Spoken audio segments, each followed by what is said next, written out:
అశ్వ సంవత్సరంలో కైలాస యాత్ర Shri Gayatri tours and travels 8977349696. మరో బ్రేకింగ్ న్యూస్ అయితే చూస్తున్నాం. యుద్ధం వేళ ఇరాన్ అధ్యక్షుడికి ప్రధాని మోదీ అయితే ఫోన్ చేసినట్లుగా తెలుస్తోంది.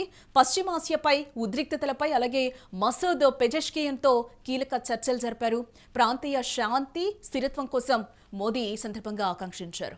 మౌలిక సదుపాయాలపై దాడులను ప్రధాని ఖండించారు. ఈ సందర్భంగా గ్లోబల్ సప్లై చైన్కు ఆటంకాలు కలగకూడదు అని కూడా ఈ సందర్భంగా మోదీ వెల్లడించారు. ఆయనతో నౌకాయాన స్వేచ్ఛను కాపాడాలని కూడా స్పష్టీకరణ చేశారు.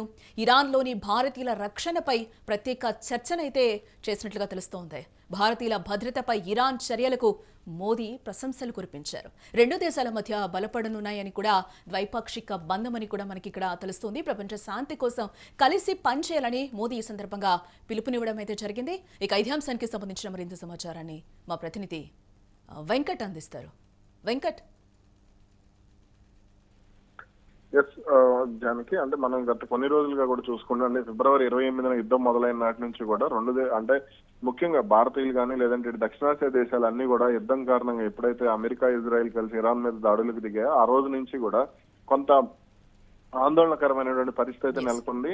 అప్పటి నుంచి కూడా ఏం జరగబోతుంది ఏంటి అనేది మనకు కొంత ఆందోళన అయితే ఉంది. అంటే ముఖ్యంగా ఈ చమురు నిల్వలకు సంబంధించి ఇజ్రాయెల్ చేస్తున్నటువంటి దాడులు, ఆ తర్వాత ఇరాన్ చేస్తున్నటువంటి ప్రతీకార దాడులు, ఇవన్నీ కూడా కొంత ఆందోళన కలిగించినటువంటి పరిస్థితి ఉంది. ముఖ్యంగా ఖతార్ లో జరిగిన రాస్ లఫాన్ మీద జరిగినటువంటి దాడి కానీ, ఆ తర్వాత అంతకు ముందు సౌత్ పార్స్ మీద ఇజ్రాయెల్ చేసినటువంటి దాడులు కానీ, అదేవిధంగా హార్మోజ్ జలసంధికి సంబంధించి అటు ఇరాన్ అనుసరిస్తున్నటువంటి వైఖరి, ఇవన్నీ కూడా కొంత పశ్చిమాసియా దేశాల్లో నెలకొన్నటువంటి పరిస్థితుల కారణంగా ఇటు మన చమురు రవాణాకు సంబంధించి కానీ లేదంటే గ్యాస్ నిల్వలకు సంబంధించి కానీ ఆందోళన వ్యక్తం అవుతుంది. ముఖ్యంగా ఇరాన్ తో భారత్ కు సుదీర్ఘకాలంగా అంటే సాంస్కృతిక పరంగా కానీ లేదంటే ఆహార పరంగా కానీ ఇవన్నీ కూడా ముందు నుంచి కూడా ఇరాన్ తో మనకు మంచి సన్నిహిత సంబంధాలు ఉన్నాయి.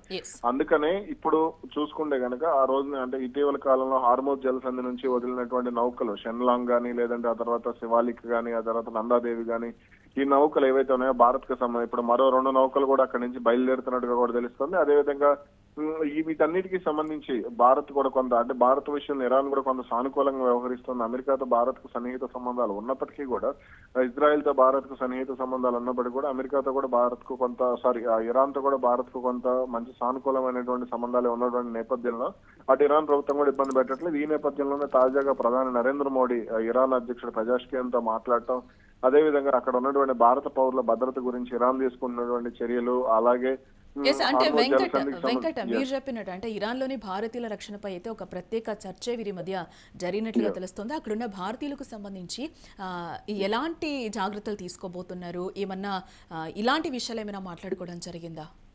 అయితే దీనికి సంబంధించి ఇంకా పూర్తి స్థాయిలో అసలు ఏం చర్యలు తీసుకుంటున్నారు ఏంటనే దానికి సంబంధించి అయితే చర్చలు జరగలేదు. కానీ అర్మేనియా నుంచి కానీ లేదంటే అటు రోడ్డు మార్గం నుంచి కానీ అంటే ఇరాన్ నుంచి రోడ్డు మార్గం నుంచి అటు సౌదీ వెళ్లే వాళ్ళకి కానీ లేదంటే ప్రతి విమానాలు ఎక్కడైతే ఉన్నాయో అజర్బైజాన్ కానీ ఇలా కొన్ని ప్రాంతాల నుంచి ఇరాన్ నుంచి వెళ్తున్నటువంటి ప్రాంతాల్లో అక్కడ నుంచి భారతీయ విద్యార్థులను తరలించే విషయం, పర్యాటకులను తరలించే విషయం, అలాగే ఇక్కడ వ్యాపారాలు చేసుకునే వారిని తరలించే అంశానికి సంబంధించి కూడా కొంత చర్యలు అయితే అటు ఇరాన్ ప్రభుత్వం తీసుకుంటుంది. అదేవిధంగా ఇక్కడ నౌకాయానానికి సంబంధించి ముఖ్యంగా అదేవిధంగా విమానయానానికి సంబంధించి కొన్ని కీలక అంశాలు ఇక్కడ చర్చ జరిగినట్టుగా కూడా తెలుస్తుంది వీళ్ళిద్దరి మధ్య. అలాగే రంజాన్ శుభాకాంక్షలు చెప్తూ కూడా పశ్చిమాసియా దేశాల్లో ఏదైతే నెలకొన్నటువంటి పరిస్థితులు ఉన్నాయో వాటన్నింటినీ కూడా శాంతి మార్గాల ద్వారా చర్చించుకోవాలి, దౌత్య చర్చల ద్వారా ఒక సానుకూలమైనటువంటి పరిస్థితిని తీసుకురావాలంటూ కూడా ప్రధాని నరేంద్ర మోడీ కోరటం జరిగింది.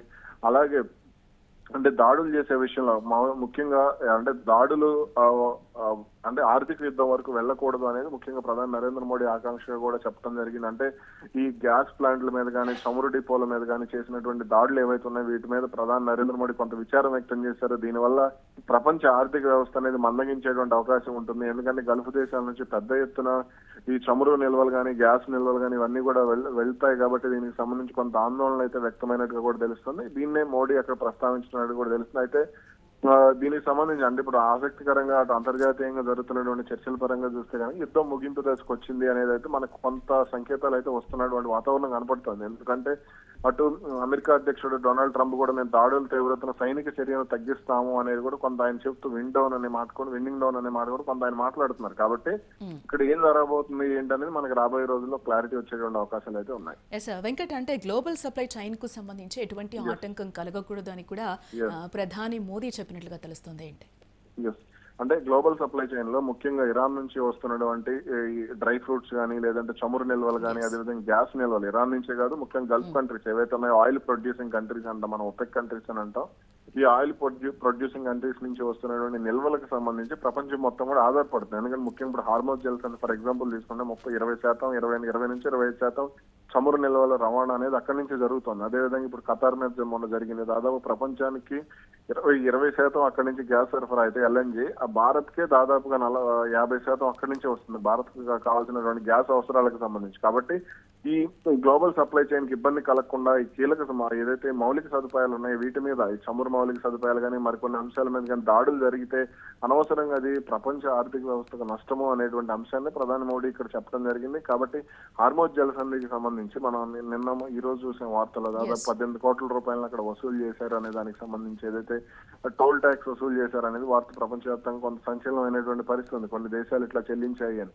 కాబట్టి దీనికి సంబంధించి కూడా ప్రధాని మోడీ కొంత చర్చించినట్టుగా కూడా తెలుస్తుంది. భారత నౌకలకు ఎటువంటి ఇబ్బందులు లేకుండా, అంటే మొన్న మన కేంద్ర మంత్రి జైశంకర్ కూడా చెప్పడం జరిగింది, విదేశాంగ శాఖ మంత్రి, ఇక్కడ క్విట్ ప్రోకో ఏదీ లేదు అనేది కూడా చెప్పారు ఆయన. అంటే మనం ఎటువంటి చెల్లింపులు చేయలేదు అని చెప్పేసి. అయితే ఇక్కడ తాజాగా వచ్చినటువంటి వార్తల ప్రకారం చిన్న నౌకలకైతే $5 లక్షల నుంచి పెద్ద నౌకలకైతే $2 మిలియన్ వరకు వసూలు చేస్తున్నారు. అంటే భారత కరెన్సీలో దాదాపుగా 18 కోట్ల రూపాయల వరకు వసూలు చేస్తున్నారు అనే దానికి సంబంధించి కొంత ఇరాన్ కూడా కొంత బిల్లు కూడా ప్రవేశపెట్టింది అనే దానికి సంబంధించి వార్తలు వచ్చాయి. కాబట్టి ఇవన్నీ పెరిగితే దేశంలో ఉన్నటువంటి పౌరుల మీద భారం పడేటువంటి అవకాశం ఉంటుంది, వినియోగదారుల మీద ఒత్తిడి పెరిగేటువంటి అవకాశం ఉంటుంది. కాబట్టి కొంత మోడీ ఈ అంశానికి సంబంధించి కూడా చర్చించినట్టుగా తెలుస్తుంది. రైట్ వెంకట. ఎస్, యుద్ధం వేళ ఇరాన్ అధ్యక్షుడికి ప్రధాని మోదీ కాల్ చేయడం జరిగింది.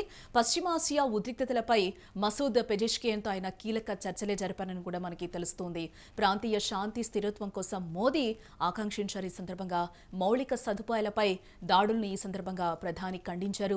గ్లోబల్ సప్లై చైన్ కు ఎటువంటి ఆటంకాలు కలగకూడదంటూ కూడా ప్రధానంగా వీరి మధ్య చర్చ జరిగిన